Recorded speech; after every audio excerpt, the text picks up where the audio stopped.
Hey, what's up, everybody? Welcome to episode number 64 here on season 1.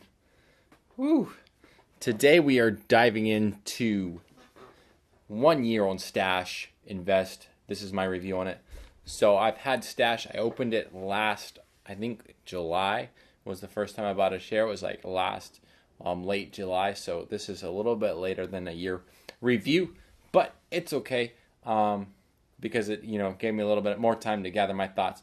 So I'm going to dive into the things I love and then the things I dislike about the app, and then the overall experience on the app with like returns and percentages and all that kind of stuff. So first of all, let's dive into the things that I absolutely love about the app. First thing is that I love the fact that it's pretty easy to use. It's like, anybody should be able to use the app. So it's like super simple on that. You basically deposit money and then click buy. It's like going to the store. You walk in with money, you give the money to the person, and you walk home with clothing or whatever. So it's pretty much really simple in that aspect on how to use that kind of stuff. I also enjoy the fact that you can buy only a percentage into an ETF, and you don't have to buy the entire ETF. Where like on a Robinhood, you have to buy the entire ETF. So like, for instance, my account, 25% of my money is allocated to only delicious dividends. Well, if I was to do that on Robinhood, I couldn't do specifically 25%. I would be like doing like 20% because of how much I could invest. So I would be buying like 3 stocks instead of buying like 3.5 stocks or something like that to keep it to 25% exactly. So that's one thing that I really, really actually love about Stash. I also enjoy that you can invest in more than 5 to 6 options. So where like Acorns, you're pretty much stuck to 5 to 6 different options in percentages, where on Stash you can invest into, if you want to be completely into stocks, you can buy the ETFs that you want to buy. Where Acorns is more like for the person who doesn't care about investing and kind of just wants somebody else to manage their account. So I like the fact that you can select different ETFs and you're not just limited to 6 different ETFs. The things that I dislike about the app, the charts on the app for like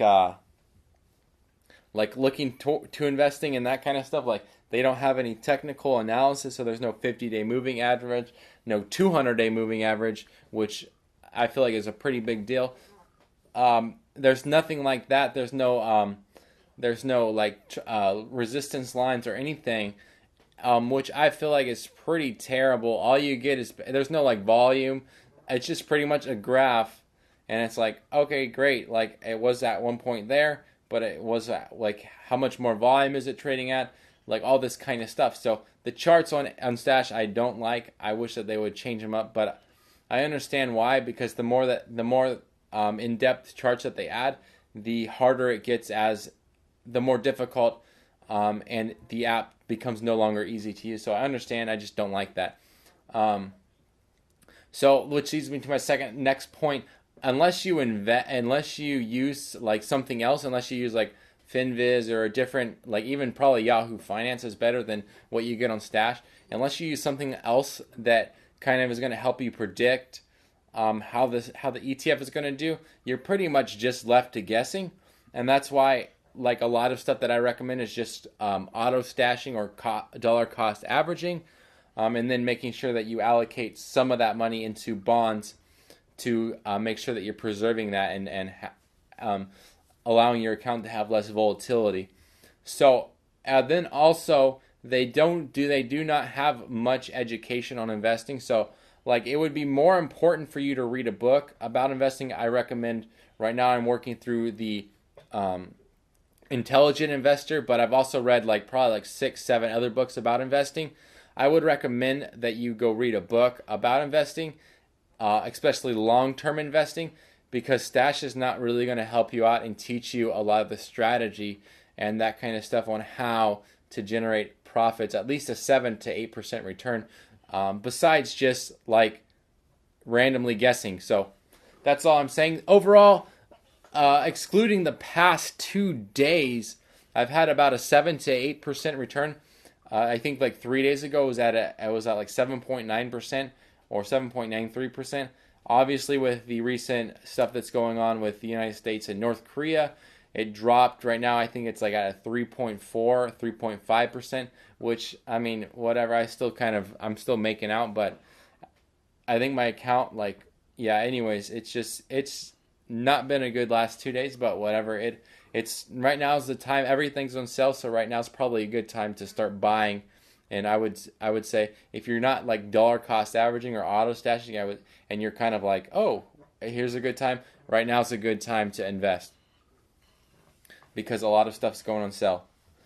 So I've kept a 7 to 8% return by basically keeping certain percentages in certain stocks. So like I said, delicious dividends is set at 25%. I have some in gold, and then all my others are just like $20 here and there. So I've done that by keeping certain percentages in certain ETFs, and then as well as doing biweekly deposits of $20 biweekly. So I, in essence, dollar cost average a little bit, but I also keep a percentage, so it's not all just dollar cost averaging. It's also averaged by percentages as well.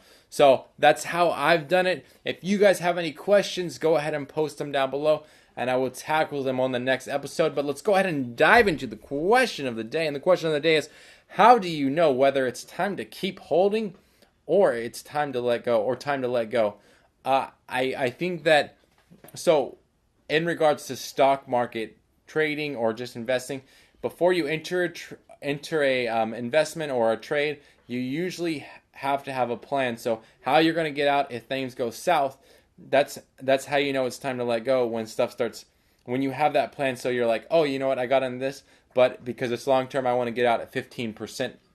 If it goes below 15% of what I got in it, then I'm going to get out of it. And then same thing vice versa. If it goes up 200%, then I'm going to continue.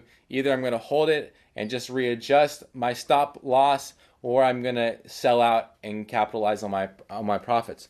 So that's how you would do it in regards to the stock market. In real life, I feel like it's the same way. You have to have a plan. You have to have a plan on knowing before you enter something, like, so for business or whatever, you have to be like, look, here's the plan.